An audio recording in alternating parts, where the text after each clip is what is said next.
A história de Ananias e Safira está relatada na Bíblia, no livro de Atos dos Apóstolos, capítulo 5, e relata o contexto da igreja primitiva. Naquele tempo, os cristãos viviam em comunhão e repartiam tudo o que tinham. Porém, com este exemplo, podemos constatar que o caráter imperfeito das pessoas, egoísmo e ganância, de fato, interfere no ambiente que busca santidade e incomoda a presença e conduta do Espírito Santo. Desde já se inscreva em nosso canal, deixe seu like, compartilhe. Sendo bênção de Deus para muitas pessoas, vamos para o vídeo. De acordo com as Escrituras em Atos dos Apóstolos capítulo 5, um certo homem chamado Ananias, junto com Safira, sua mulher, venderam uma propriedade e retiveram parte do preço. A sua mulher também tinha conhecimento sobre a venda e os valores que foram negociados.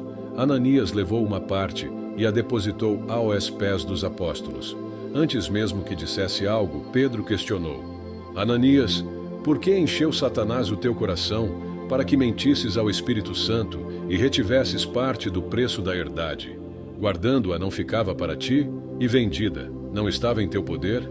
Por que formaste este desígnio em teu coração? Não mentiste aos homens, mas a Deus. Atos 5, versos 3 ao 5. Consta que Ananias, depois de ouvir a advertência de Pedro, caiu e morreu. Com isso, um grande temor veio sobre todos os que ouviram e viam o ocorrido. Em seguida, vieram moços da comunidade, cobriram o morto, transportaram-no para fora e o sepultaram. Depois de um período de quase 3 horas, chegou Safira. E tendo entrado no local, sem saber o que aconteceu, Pedro veio até ela e a perguntou por quanto ela vendeu a propriedade. Como resposta, ela disse o mesmo valor que seu marido havia colocado diante dos pés dos apóstolos, ou seja, ela também mentiu. Diante da constatação que Safira era cúmplice do egoísmo de Ananias, Pedro, da mesma forma que antes, questionou Safira dizendo: Por que é que entre vós vos concertastes para tentar o Espírito do Senhor? Eis aí a porta os pés dos que sepultaram o teu marido, e também te levarão a ti. Atos 5, verso 9. Imediatamente Safira caiu aos pés de Pedro, e da mesma maneira que seu marido veio a falecer. Os moços que outrora sepultaram seu Ananias, entraram no local, e achando-a morta, a sepultaram junto de seu marido. Maior ainda foi o temor em toda a igreja, e em todos os que ouviram e viam estas coisas. Além desses, muitos sinais e prodígios eram feitos entre o povo pelas mãos dos apóstolos. Vale ressaltar que temor não implica necessariamente em medo do povo. O sentido de temer a Deus está muito mais vinculado à ideia de ter reverência ao seu poder, constatar a realidade da ação do Espírito Santo e orientação do povo a viver em comunhão. Inclusive, as Escrituras Sagradas relatam ainda que o povo tinha-os em grande estima e a multidão dos que criam no Senhor, tanto homens como mulheres, crescia cada vez mais. Ainda de acordo com as Escrituras, o povo transportava os enfermos para as ruas e os punham em leitos e em camilhas para que ao menos a sombra de Pedro, quando este passasse, curasse alguns deles. E até das cidades circunvizinhas concorria muita gente a Jerusalém, conduzindo enfermos e atormentados de espíritos imundos, os quais eram todos curados. Atos 5, verso 16.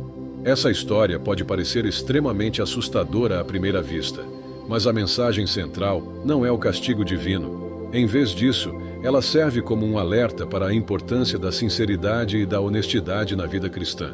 Deus deseja que sejamos honestos e sinceros em todos os aspectos de nossas vidas. Essa virtude não é apenas um valor moral, mas também é um componente fundamental da nossa relação com Deus.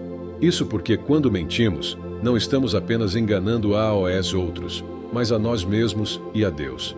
Eles não apenas enganaram os outros, mas tentaram enganar a Deus. Isso mostra que precisamos ter a coragem de assumir nossas escolhas e ações, e não tentar encobrir nossas falhas ou mentir para nos proteger. Apesar de ser uma história impactante e assustadora, devemos lembrar que Deus é um Deus de amor e misericórdia.